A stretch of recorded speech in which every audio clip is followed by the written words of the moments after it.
Panini has roughly 30 different basketball brands, and I love just about all of them. And there's collectible cards in every single one of those products. As a Luka Doncic collector, in addition to being a Michael Jordan collector, I love hunting for some of those cards. I love one of ones. That's one of my most passionate chases, is finding one of ones for some of these brands and sets.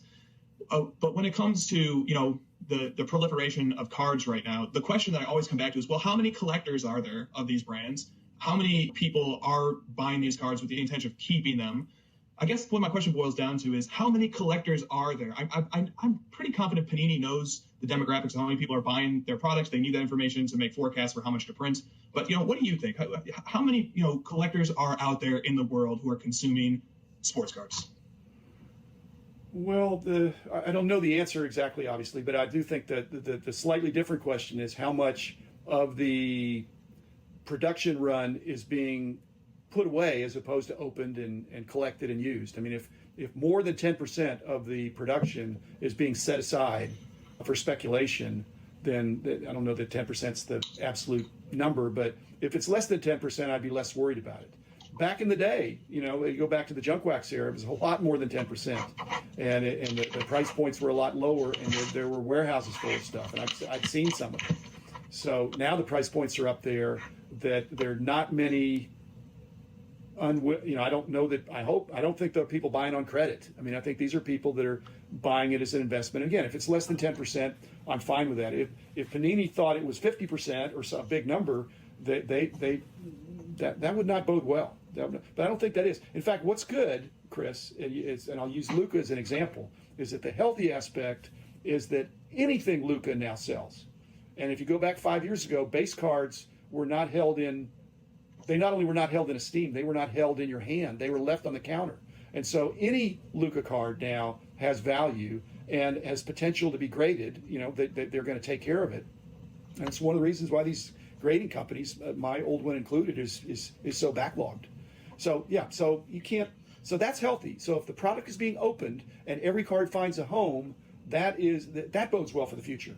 And if 10% are held back, then that's okay. We'll see. I mean, I'm sure there were cards held back from your golden era of the 96, 97, 97, 98 of some of those cards that you love are in there. But you know what? I don't think there's a whole there could have been some of that held back, but I don't think very much, to where now you go find some unopened stuff from there. I don't think it's there. They surely can't be waiting for it to go up higher. I don't think. Do you think? I mean, well, who knows? I've been wrong so many times. I look at the hobby and I say, this is it. It's not going higher. We are at peak, and then I'm proven wrong time and time again. So I don't know. My experience tells me, like, probably we've reached a peak with something like 96, 97 Chrome boxes are going for $5,000. The odds of pulling, the Kobe or the Jordan or the key rookie refractors, those cards were super tough. Maybe you get a Kobe, but in order to even come close to making your money back, it's going to have to grade really well.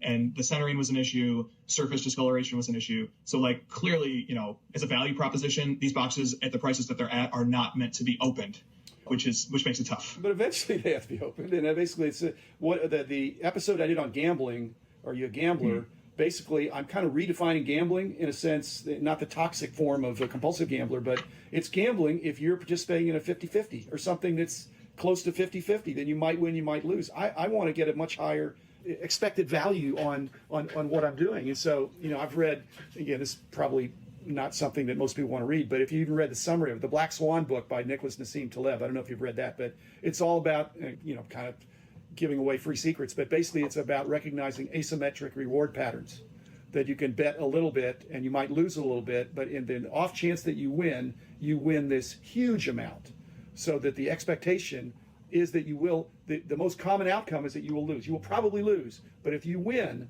even once, it makes up for all the losses. But again, you've got to be able to sustain those losses, and that's, enough said on that. I'm just saying some of these card situations are such that applies. But not really if you bought, because if buying one box is a good deal, then you should just buy them all. I mean, that's what the economic theory would suggest. It's like if half the cases have been opened and you know that the Grail card in those cases has not been found, you're positive of it. and it has a buy offer out, which is out there for in one case for one card, that is such that you could buy the rest of the production if you could. Well, you would think the odds would be to buy as much as you can at a certain price. And I'm a big believer in you can't just say something's hot. It's hot associated with this current price. And if it's a good deal, then buy it. And that's not gambling if the odds are in your favor. And again, if the odds are 55-45, even 60-40, there's enough friction in the transaction that you're not really making a lot, probably. But there's some sure things in this industry, but they're based on having a lot of knowledge. And you're helping with that. That is an all-time great answer, and that's extremely interesting.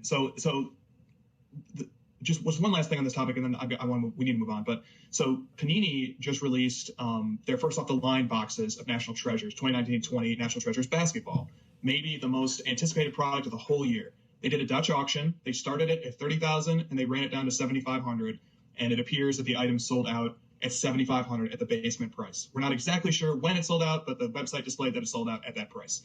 If you look at the secondary market now, those boxes are selling for between $10,000 and $12,000 on the secondhand market. So perhaps that is sort of speaking to the value proposition that people are seeing, even in a box like this that they know they could have got from Panini's website for all the way down. The way the Dutch auction works, it runs backwards from $30,000 down to $7,500. They could have bought in at $8,500. They could have bought in at $8,000. They could have bought in at $7,500. They didn't. But now we look at the secondhand market after a couple of these Zion, Williamson RPAs have sold, I say that in scare quotes, and all of a sudden these boxes are now $10,000, $12,000 a pop.